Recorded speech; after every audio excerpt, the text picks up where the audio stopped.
Man, you wouldn't believe what happened that morning. This HOA Karen actually called 911 on a dog that can barely climb stairs. 7:47 a.m., my phone blew up. Dan, the HOA president's at your ranch. She's telling dispatch your dog attacked her. I nearly choked. Buddy, our 12-year-old golden retriever, elderly, arthritic, barely manages the couch, and my daughter Emma's home with him. Calm but hard. Yeah, Margaret's finally making her move. She's been clocking my schedule, I said, eyes on the speedometer. 7:47. I'd promised Emma I'd be home for lunch, never expecting an HOA. Vendetta this early. I'm heading your way, Dave said. She's been plotting since you arrested her kid for DUI last year. That's when it clicked. This wasn't about Buddy. It wasn't about property lines. It was payback. Cold, calculated, cruel. Crestwood Heights blurred past as I cut corners with muscle memory precision. 7:48. 3 minutes. I pictured Emma crouched by Buddy, clutching his collar while Margaret loomed over her with that smug, self-satisfied expression. Emma, 12, still mourning her mom. Buddy wasn't just a dog. He was the last gift from Sarah, our anchor through grief. His collar still bore her engraving. Every day, a reminder of what we lost. Radio popped again. Dispatch, Unit 23 responding to an animal complaint at 457 Ranch Road. ETA 2 minutes. They thought I was downtown. I smiled grimly. 7:49, ranch in sight. Nightmare in flesh. Margaret Whitfield, planted at the gate like she owned it, fingers stabbing the air at Emma. 2 rookie officers awkwardly flanking her while she waved her iPad like it was gospel. Emma on the ground by Buddy, tears streaking her face. Buddy's gray muzzle, cloudy eyes, barely capable of. Then flopped back down. The rookies relaxed. Sir, she claims the dog attacked, but no aggression or injury, one said. Margaret's face burned crimson. This is inappropriate. You can't answer calls. At your own house. I'll file a complaint. I replied calmly. Any available unit responds to 911 emergencies. Now, show us exactly where this attack occurred. She leaned in, whispering threats only. I could hear. That's when I noticed her phone, red light, recording. Minutes later, Dave rolled up, knowing look exchanged. For minutes flat. She really didn't expect me. Emma, calmer now, Dad. She had papers. She kept waving them, saying Buddy broke rules. Said his breathing was too loud. Dave laughed. Buddy stared lazily at Margaret, as if to say, yeah, right. Margaret returned with iPad, ready to enforce new HOA rules. Dave scrolled. I cut in. Actually, new rules require a board vote and 30 days notice. When was this vote, Margaret? She sputtered, clinging to her device. Dave deadpanned. Aggressive breathing isn't a violation, and it's not a reason to call 911. Helen Chun, retired nurse, shuffled up with phone raised. Did someone say witness? I've been recording. Since 5 a.m. Public street, legal, undeniable. Margaret's mask slipped. By now, Dave's patience had snapped. Enough is enough. You've weaponized emergency services against this community. Margaret flailed, claiming democracy, safety, and fines. Emma stepped forward. Buddy is 8. He has arthritis. He can't even chase a ball. Margaret didn't respond, her venom fixed on me. Helen presented footage. Margaret meeting a van at 5 a.m., cash changing hands. Tom Brennan, her brother-in-law, same guy I'd investigated for illegal chemicals. Realization hit. She wasn't targeting Buddy. She was gunning for the ranch, development money. Emma's resolve hardened. Mom's still here. This is our home. At the HOA meeting that night, 200 residents, tension thick as coffee. Margaret's slideshow portrayed Buddy as a menace, distorted photos, cherry-picked stats. Emma shot up. That's not snarling. Why film our house at 5:47 a.m.? Margaret pushed for dog bans and fines. Helen synced her phone, revealing Margaret conspiring with the banned chemical operator. Dave confirmed pattern of harassment. Laughter cut through tension, Buddy's nap more threatening than Margaret's lies.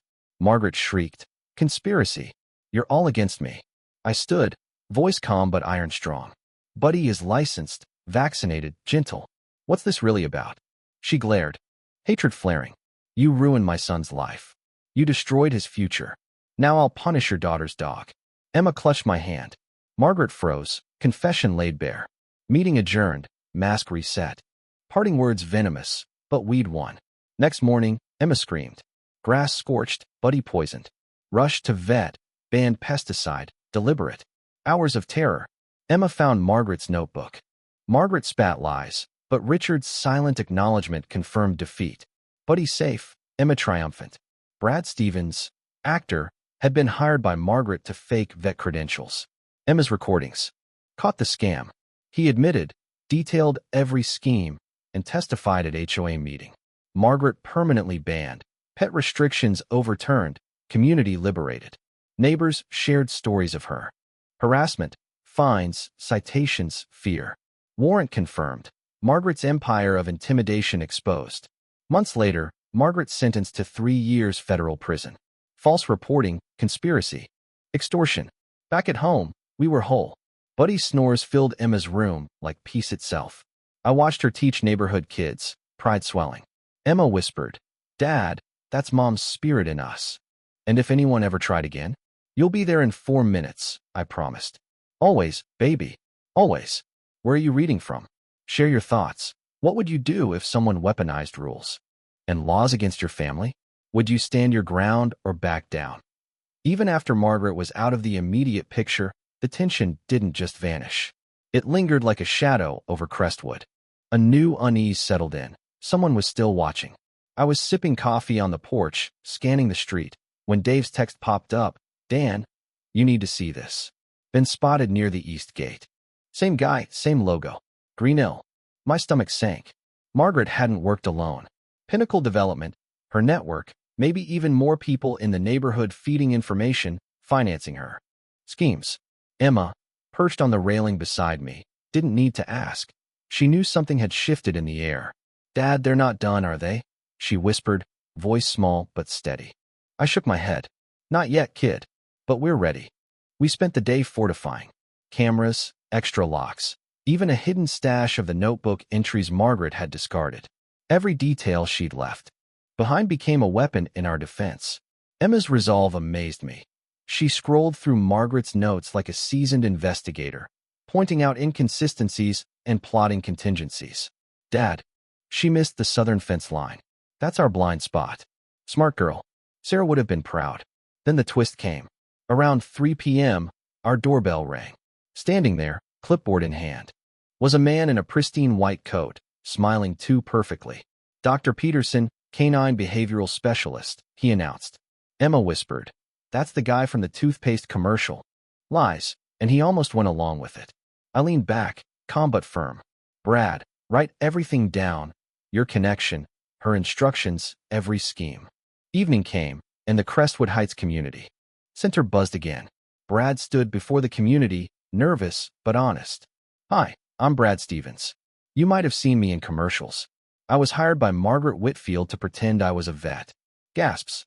Margaret banned permanently, all extraneous pet restrictions removed. Relief washed over us. Emma, eyes bright, whispered, "We did it, Dad." Buddy snored at her feet, proof of peace. For the first time in years, Crestwood Heights felt like home again. But even as we celebrated, reality reminded us vigilance was never optional. Unknown numbers, suspicious vans, minor disturbances, we knew Margaret's network could strike again. Yet, we were prepared. Cameras in place, documentation thorough, community united. Emma, my little legal expert, became our sentinel, proving that Sarah's spirit still lived through her. And through it all, Buddy's soft snore reminded us, sometimes victory isn't loud. Sometimes it's quiet, steady, and utterly satisfying. But the lesson lingered. Never underestimate someone who documents everything, stands their ground, and protects what they love. You tell me, what would you have done if this was your family? Your home? Would you fight? Or step aside? Drop your thoughts in the comments, because this story isn't just ours. It's about courage, strategy, and standing up when everyone expects you to back down.